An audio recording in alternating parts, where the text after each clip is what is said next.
Raise your hand if you've played Final Fantasy III before. No, not that one. No, not that one. Yeah, that's the one. Well, I can't say I blame you. Out of all the numbered Final Fantasy titles, the third is the one that's remained the most obscure, with one of the most bafflingly scarce release histories of any game of its kind. I mean, a mainline entry in one of the most successful video game franchises should have seen countless re-releases. But FF3, in its original 2D form, remained the most elusive of them all. Why is that? Well, it may have something to do with the sheer size and scope of the Famicom original, which was one of the meatiest and most ambitious titles produced for the platform. Development on Final Fantasy III was once again led by Hironobu Sakaguchi, with Kenji Terada, Nobuo Uematsu, and Yoshitaka Amano returning to their roles as well. Game designer Hiromichi Tanaka returned from Final Fantasy II, but notably Akitoshi Kawazu did not. Apparently Square realized they were working with a madman and quarantined him to the Saga franchise for safety. Nasir Jabeli would lead the programming efforts once more, although this would be his last job with Square. During development, Jabeli's work visa would expire, and he would return to California. The rest of the work staff followed him with necessary materials to finish the game there. Final Fantasy III would be one of the biggest Famicom games created in terms of file size, requiring a 512KB cartridge, the second largest available for the console, and the game would be released on April 27, 1990. Final Fantasy III follows the story of 4 orphans from the town of who one day fall into a newly formed cave while investigating one of several earthquakes that have been ravaging the land as of late. Within, they discover the Crystal of Wind, which names them the Warriors of Light, and tasks them with saving their world of light from an incoming invasion of darkness. To do so, they must find the remaining 3 crystals, each of which will bestow their powers upon the youths as well. The mysterious villain Zand hopes to cover the world of light in darkness in an elaborate plan to grant himself eternal life. Eventually, our heroes dive into the world of darkness itself and find the Dark Crystals, and it is revealed that centuries ago, the Crystals of Light were misused and began to flood this world, and Warriors of Darkness were called upon to stop it. Now, as the Gulgan prophets predicted, the opposite is occurring, and both sides need to work together to keep the balance in check. It's an interesting angle for a fantasy story to take, to not present either force as being purely good or evil, but 2 sides of one coin that need to maintain a peaceful balance.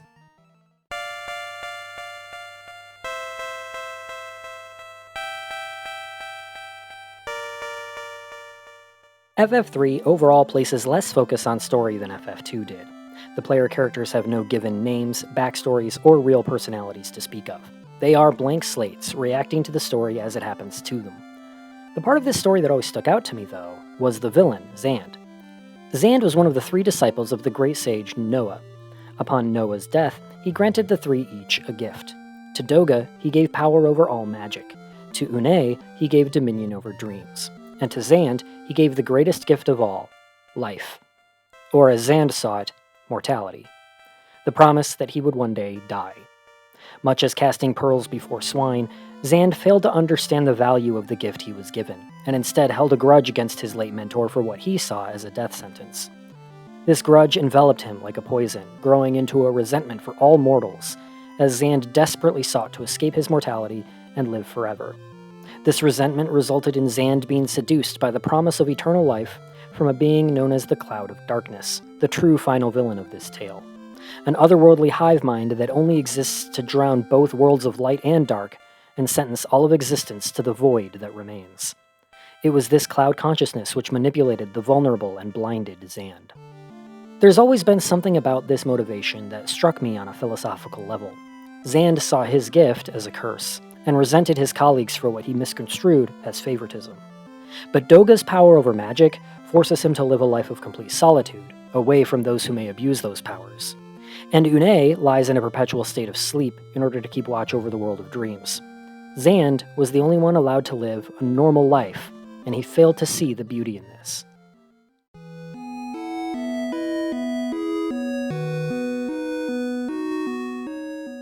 The soundtrack for Final Fantasy III is, in my opinion, one of the most underappreciated of the franchise.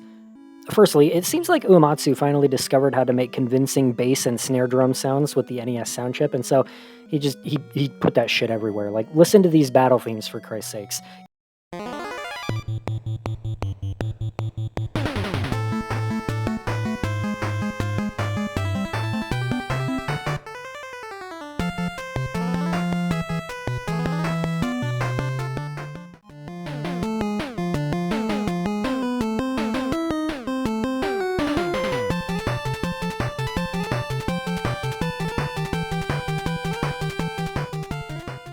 Even the victory fanfare sounds like someone tried to make a dance club remix of it.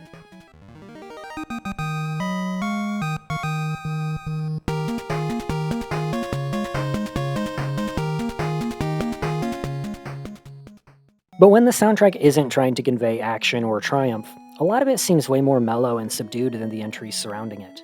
It has one of my absolute favorite town themes in the series. It's absolutely beautiful.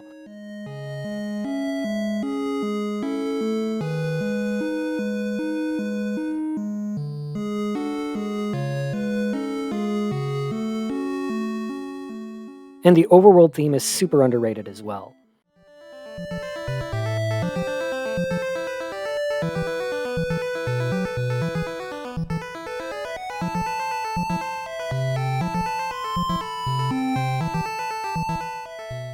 But I think the standout moment for this soundtrack happens about a third of the way in.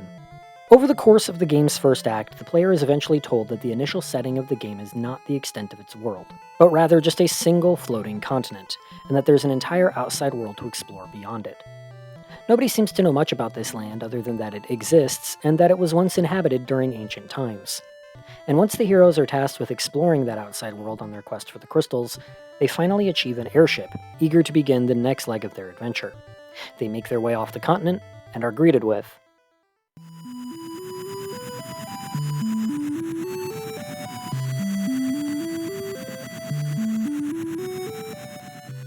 an empty, flooded world. A sea that seems to go on forever, with only the sound of your airship propellers as you search desperately for any sign of life or land. And accompanying this is a gorgeous but haunting melody that so captures the desolation of this moment. There's a whole world outside of the one you've come to know, and it's dead.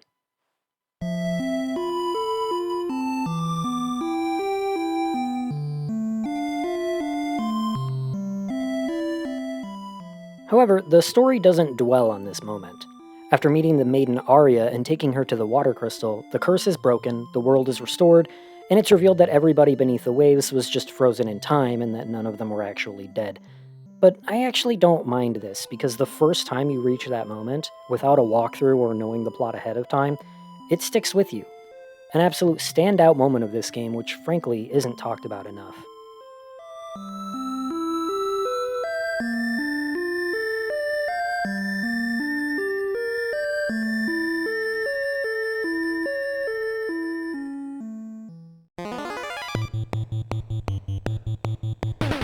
In terms of gameplay, FF3 sees further improvements from FF2. We're back to simple EXP and levels, thank God, and your character's level cap has been increased from 50 to 99. The UI has been further streamlined. Damage points are communicated through floating numbers above each target to help minimize the amount of text boxes being displayed. And the boxes themselves are now all the signature Final Fantasy blue to make everything a little more pleasant to look at. Viewing the world map is locked behind a spell now, which I think is fine. The front row back row system returns, but characters in the back row are no longer prohibited from using nor immune to close range attacks.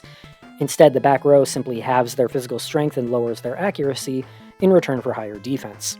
Characters can also switch rows mid-battle, which is helpful since your party can now also be attacked from behind. But annoyingly, you have to manually switch rows back afterwards.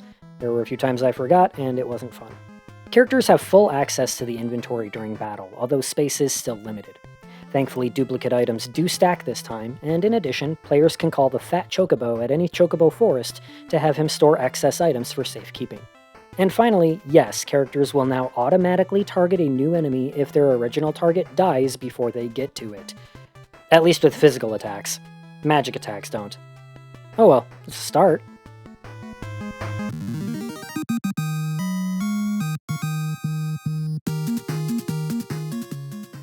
Speaking of magic, we're back to the Vancian system with this one. MP charges return, although much more generous this time since MP totals can now go well into the double digits.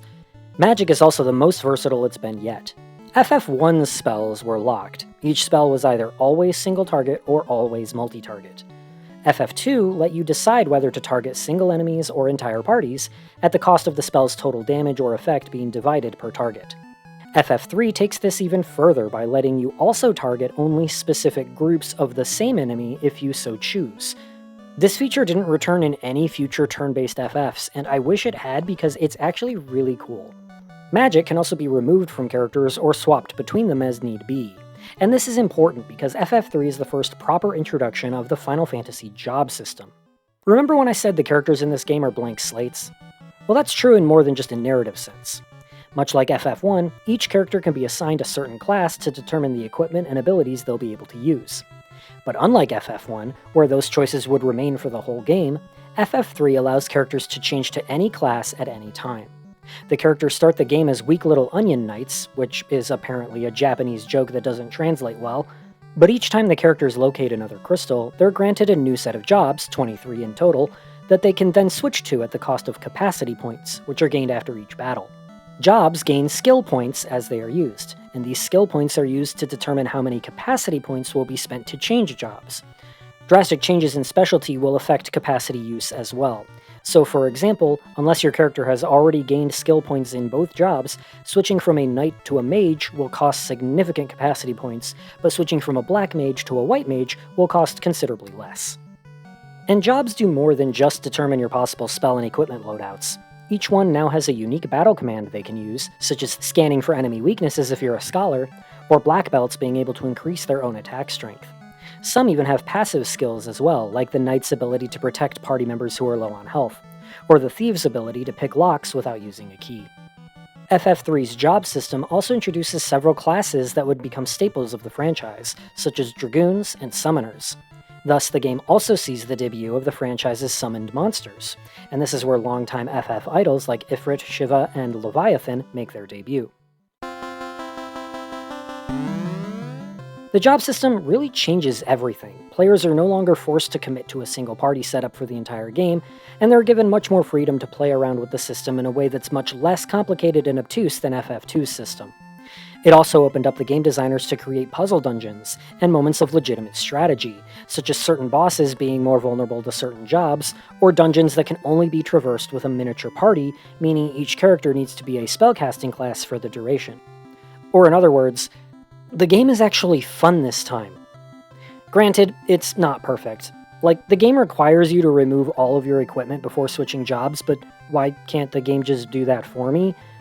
Some jobs are also just clearly better versions of other jobs, and so some of them become completely obsolete past a certain point. The Knight is just a better warrior, Black Belt is just a better monk, Magus is just a better black mage. You get the idea.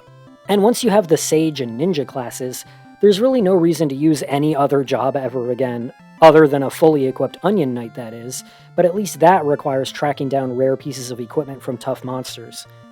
But the job system is still hugely influential and iconic to this franchise, and it all started here.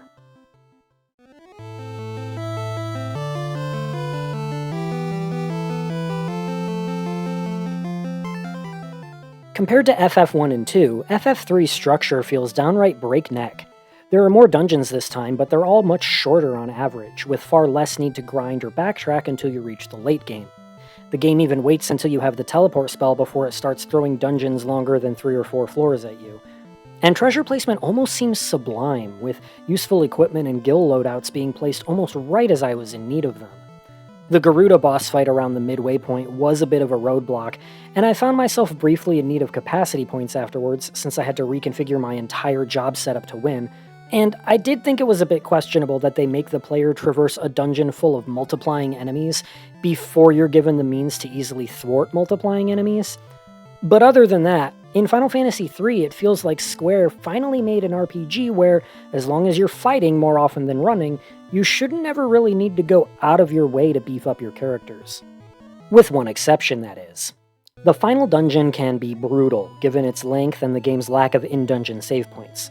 In fact, the final quartet of dungeons, those being the Ancient's Maze, Eureka, Crystal Tower, and World of Darkness, are the only dungeons in the game that seem designed like FF1 dungeons, where making multiple trips for the sake of collecting treasure seems to be the intent. It sticks out in a game where, so far, the dungeons had mostly been straight shots with only very brief detours for chests.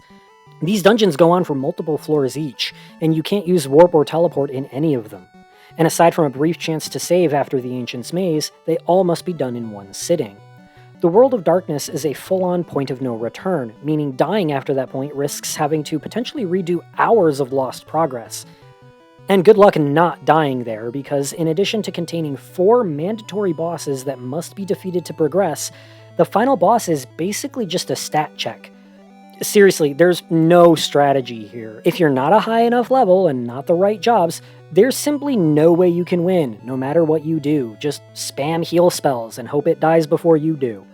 I'm not proud of it, but this span of dungeons is the one part of the game where I found myself really having to rely on save states. I can't imagine having to do this on legitimate hardware. I'm sure it can be done with enough backtracking and leveling up, but certainly not in any reasonable time frame. And that's really the only area where the game seems to stumble, even if only a little in the grand scheme of things.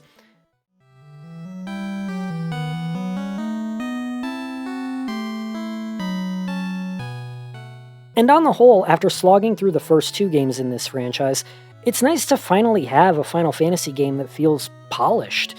There are no easily exploitable systems, nor huge detrimental bugs this time. Battles also seem to move a lot quicker, no doubt in part thanks to the auto-retarget function, and the story also moves at a really brisk and satisfying pace. It never felt like the game was dragging, which is a complaint that could definitely be levied at both of its predecessors. Much like Final Fantasy II, Final Fantasy III was initially planned for a US release. A localization was never officially begun, however, although work on an American box art had been started. Again, much like with Final Fantasy II, Square and/or Nintendo of America decided that because of the late US release of Final Fantasy I and the nearly released Super Nintendo, they felt their efforts were better focused on developing and localizing Final Fantasy IV instead. Square themselves were so focused on this shift to a new console generation that they simply didn't have the manpower to devote to an English translation of FF3. Over the next decade and a half, FF1 and 2 would see countless re-releases, usually packaged together. FF4 would see a handful of ports as well, and FF5 and 6 would be re-released at least twice each. FF3, meanwhile, saw only one release during this time. The original release, on Famicom, in 1990. FF3 would not see localization in any country outside of Japan, and would see no ports or re-releases at all.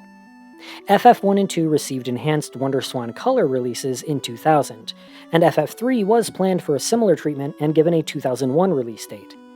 However, reports claim that Square had difficulty fitting the game's large file size onto a WonderSwan cartridge, especially in light of the visual upgrades they wanted to implement, and this version was quietly and unceremoniously cancelled. Final Fantasy IV would be ported to the WonderSwan in its place. The WonderSwan ports of FF1 and 2 would also be moved to the PlayStation with re-recorded music tracks and new CG cutscenes. And FF4 through 6 also saw similar PS1 releases. Again, FF3 was missing. The Finest Fantasy IV Advance series, the intent of which was stated to be to have all 6 2D Final Fantasy games released on the GBA, would also skip Final Fantasy III, for reasons never made entirely clear. No matter how many times Square set out to make the Final Fantasy backlog available on new consoles, FF3 was the entry that would inevitably be skipped over every time. There were no digital-only releases, no obscure limited edition PC releases, nothing. The game seemed almost cursed. Outside of unofficial fan translations or straight-up importing, there was no way to play FF3 outside of Japan for a whole 16 years. Speaking of fan translations, I'm playing an outdated one, and you can tell it was made in the late 90s. Characters are swearing any chance they get, and I'm pretty sure this word is considered a slur now? Gnome was right there, guys.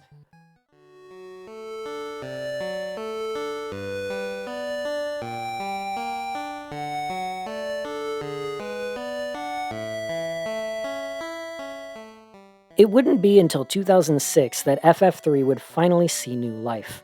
A 3D remake of the game would be released for the Nintendo DS, with new characters, a fleshed-out story, and tweaked gameplay. As great as this was, it hardly counts as a release of the original game, or even an approximation of the original game. It's a remake. But for years, Square would present this 3D remake as the only version of Final Fantasy III available, with the PSP, iOS, and Steam releases all being based on the remake. Which, if you ask me, borders on revisionist history. The remake is still good, don't get me wrong, but this is not how the game originally looked or played. It wouldn't be until the Pixel Remaster releases that we would finally see a 2D version of FF3 released outside of the Famicom, over 30 years after its original release date. For a mainline entry in one of the biggest RPG franchises ever, that's absolutely insane to think about. Anyway, I've spent way too long talking about this, so let me wrap this up. Whereas with FF2 I said that its lack of an English release was probably for the best in the long run, FF3's case is a lot more unfortunate. It feels like we were genuinely robbed of a good game. Final Fantasy III is easily the best of the NES trilogy, combining all the best aspects of 1 and 2 with a brand new system that would become a defining feature of the franchise. And it's just a shame that until a few years ago it was such a hassle for most people to play it. FF3 wouldn't be the last appearance of the job system, nor the best, but it's still an incredibly fun yet challenging game that I think every RPG fan should experience at least once.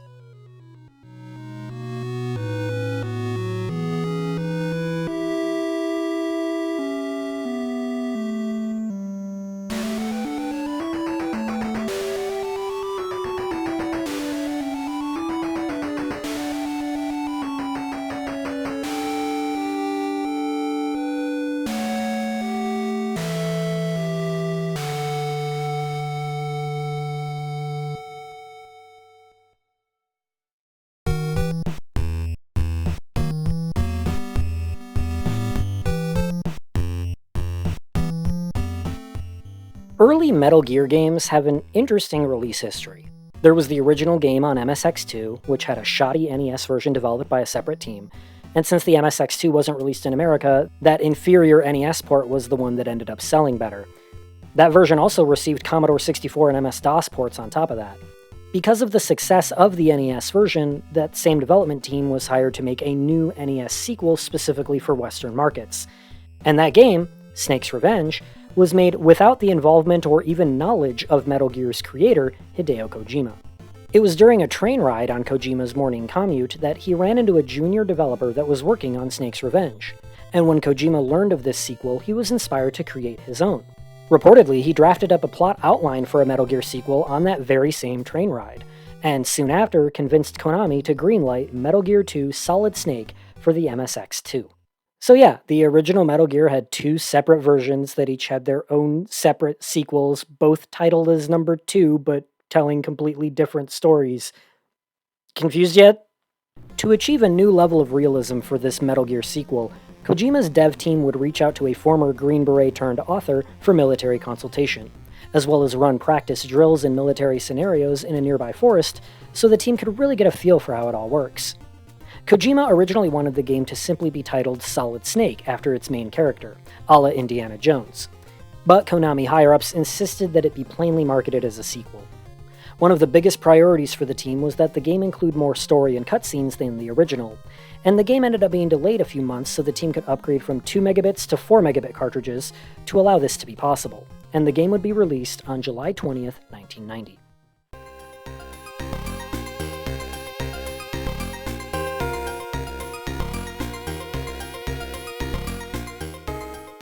Kojima's want for cutscenes is made apparent from the word go, as Metal Gear 2 has not one, but 2 attract modes. The first is an opening credits montage, and the second is a text narration that sets up the story's premise, and both of these are set to absolute banger music tracks, I might add. The game takes place in the nearby future of 1999, 4 years after the events of the first Metal Gear. With the first game, setting it a few years in the future was simply just a way for the developers to include fantasy future tech without it sticking out too much. But here it also serves the narrative in a grander sense. Metal Gear 2 acts as a response to and commentary on then-current political events of the 1980s. And since the Cold War still wasn't over yet in 1990, the game is written as though the war is still going on in 1999. Despite this, it's set in an almost utopian vision of the Cold War, where, even though both the Americans and Soviets are still constantly trying to assert dominance over each other, both sides have apparently agreed that nukes are a no-go, and true nuclear disarmament has become a reality. But the world is currently being plagued by a fuel shortage crisis, and the game's inciting incident occurs when Keo Marv, a Czech scientist who discovered a microbe capable of synthesizing high-grade petroleum, is kidnapped by a Central Asian military nation known as Zanzibarland. And this Zanzibarland has also been attacking and looting nuclear disposal sites in order to become the world's only nuclear superpower.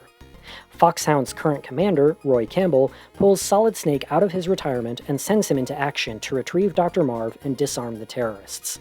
Along the way, he'll face off against a new model of Metal Gear and a returning big boss, as well as a few more unlikely enemies. Take my word for it when I say that Kojima really spared no expense on the story here. Characters have motivations and backstories, some of which are tied into military and political events they have no control over.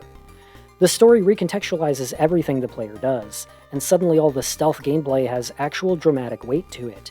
You're not just moving from objective to objective, now your character has actual personal investment and stakes in what's happening. In terms of writing and tone, this is where you can see the defining features of future Metal Gear titles start to take form. Something interesting I've begun to notice about Metal Gear games over the years is that their scripts are written like visual novels or point-and-click games, but presented through an action lens. Metal Gear 2 was the game Kojima worked on immediately after finishing Snatcher, which was a full-fledged point-and-click game, and you can feel that genre's fingerprints throughout all of the classic Metal Gear titles from this point onward. Outside of the mandatory story sequences, characters are more than willing to offer lengthy, esoteric facts and tips about your current situation when asked, which isn't something you typically see in straight-up shooter games. That type of encyclopedic dialogue presented in a nebulous context is something even RPGs tend not to lean into too much. It's pretty much solely a thing in visual novels. But Metal Gear games offer that stuff completely unapologetically, and even though it's understandably more light here given the age of this game, this is really where that habit got its start. So even as far back as the late 80s, you can see Kojima's verbose yet ambitious script writing peeking through.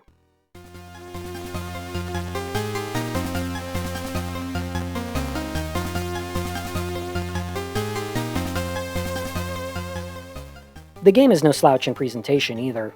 I always like to think of Metal Gear 2 as being the franchise's honorary 16-bit entry, because there are parts of this game where it's hard to believe the game is running on 8 bits, and on a console technically less advanced than the NES even. There is an incredible amount of detail and fidelity here considering the age of the tech it was built on. The game just looks fantastic. And musically it's fantastic as well. Metal Gear 2 has a striking voice that evokes the feelings of espionage and high-octane action where need be.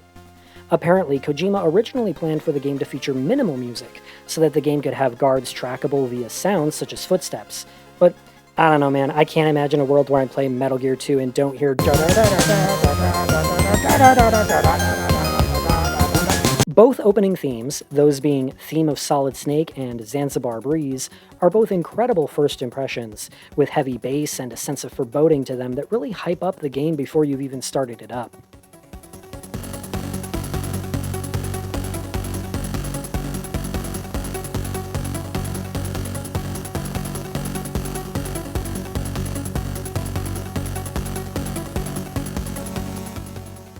The alert themes in particular would become series staples, being reused in the various VR modes of future games.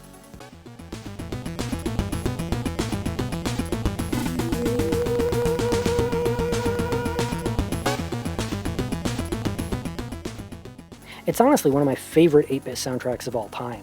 And if you can get the right setup, you can even take advantage of the MSX2 having actual stereo audio for that sweet, sexy, dual speaker action. Look, it's hard to make 30-year-old tech sound impressive, okay? Look, just stereo audio was a big deal back then.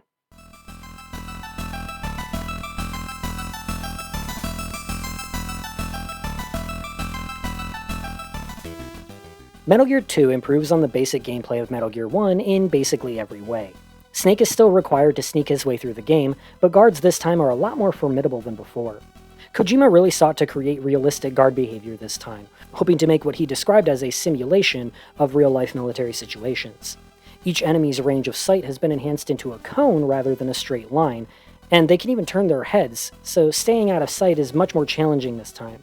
They'll also react to noises other than just gunfire and bombs, so the player needs to be mindful of the type of floor Snake is stepping on when there are enemies nearby. They'll also react to the sound of Snake punching things, which is another way to get caught, sure, but can be used to the player's advantage to create distractions and lure guards away from their patrol. There are no prisoners of war to rescue this time, so instead your health and ammo levels are increased upon defeating each boss. Snake is also given the ability to crouch, adding a smidge of three-dimensional thinking to this 2D game by allowing Snake to squeeze under furniture or into gaps. But probably the biggest and most fundamental change to the gameplay is the addition of the radar. Guards can travel between multiple screens now, and so you have to keep track of them using this radar. And really think about this for a second. How the hell did they pull this off?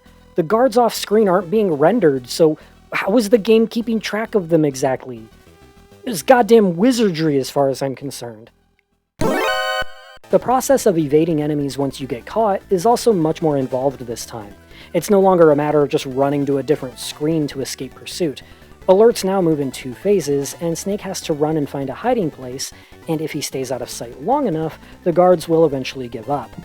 It adds a whole new layer to the sneaking mechanics that makes it all way more stressful and exciting.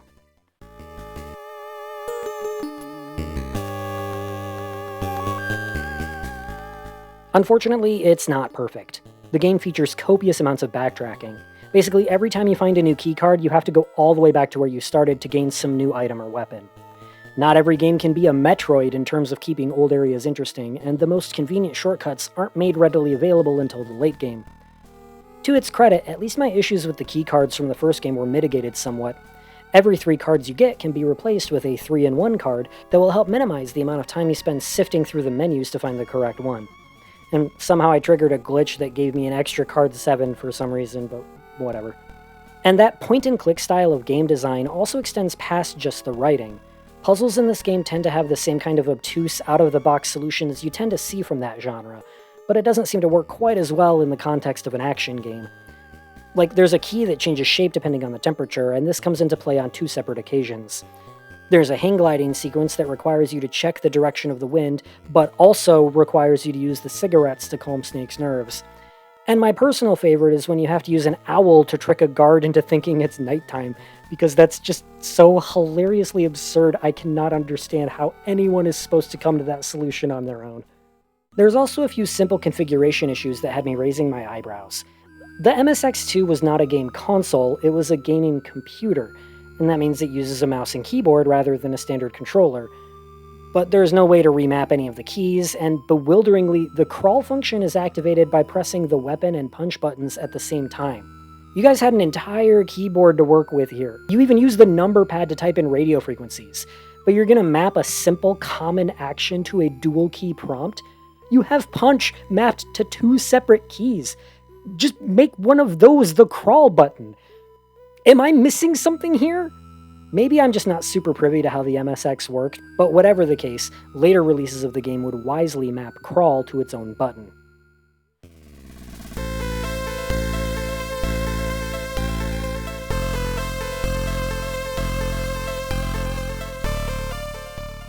Due to being released on the MSX, Metal Gear 2 would not be released outside of Japan. For Americans, Snake's Revenge was the only sequel to Metal Gear. That game was a sequel catered around the lesser NES version of that game, developed by a capable but noticeably less talented team, and featured several moments that go against the principles of stealth gameplay, notably side-scrolling segments that make any sneaking practically impossible. Both sequels, though, followed up on an after-credits stinger from the first game by bringing back Big Boss as the main villain, albeit through drastically different means and contexts. While Kojima famously was not happy with the NES version of Metal Gear 1, he has said that he doesn't think Snake's Revenge is a bad game, but its status as a non-canon alternative sequel means many fans have never given it a shot. But not only is the MSX sequel just a better game, its events also become a somewhat major focal point for the story of subsequent sequels. So, for years, not only were non-Japanese players left in the dark when Metal Gear Solid revisited these plot points, it also meant that, stop me if you heard this one, we were genuinely robbed of a good game.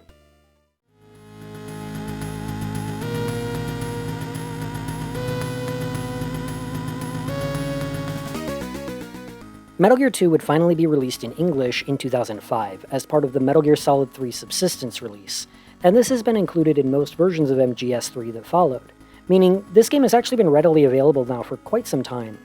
Coincidentally, this 15-year gap was around the same amount of time it took for Final Fantasy III to finally be re-released. I love it when my chronological list of video games just coincidentally offers a good chance to tie a theme into these videos. But unlike the 3D remake of FF3, the new releases of Metal Gear 2 are not remakes, they're pretty much just straight up ports, just with a few notable changes. These were based on an earlier Japanese mobile phone port, which saw minor quality of life and performance improvements, such as the game and menus just generally moving a bit quicker, and a lot of slowdown being fixed. Most notable is that all the character portraits were updated. The original game very blatantly used real-life actors as reference for its character portraits, such as Mel Gibson for Snake and Sean Connery for Big Boss. The new version changed all these portraits, partly to retroactively bring this older game in line aesthetically with the style of the later games, but also likely because it might open them up to lawsuits for using actor likenesses without permission. Yeah, the thing about being an obscure release on a Japan-only console is that you can fly under the radar with this kind of stuff, but now that Metal Gear is a major franchise? Nuh-uh. Me, I just think it's funny that Natasha is perpetually rolling her eyes. She's laying here literally dying, and her face is just like, ugh, what a waste of my Saturday. And Snake looks like he's afraid of his radio antenna. They also changed the names of some characters and most of the bosses for some reason. Like, what's the point of changing Josef Norden to Johan Jacobsen? I can kinda understand why they would want to change Natasha's name, because later games have a character named Nastasha, but like, how many Jacks do we have in this franchise now? How many Snakes, for that matter? Whatever.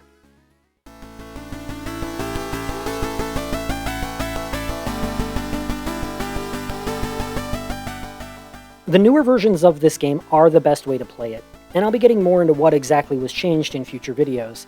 But let me say this. You're getting more or less the same experience no matter what. It's just up to you whether the graphical changes bother you, and I only really went out of my way to emulate the original release because I like my footage in these videos to be as faithful to the original release as possible.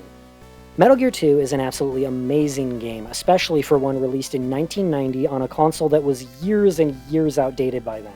I don't even think it's nostalgia. My first time playing this game was in 2010 or so, when it was way past its prime, and it still managed to impress.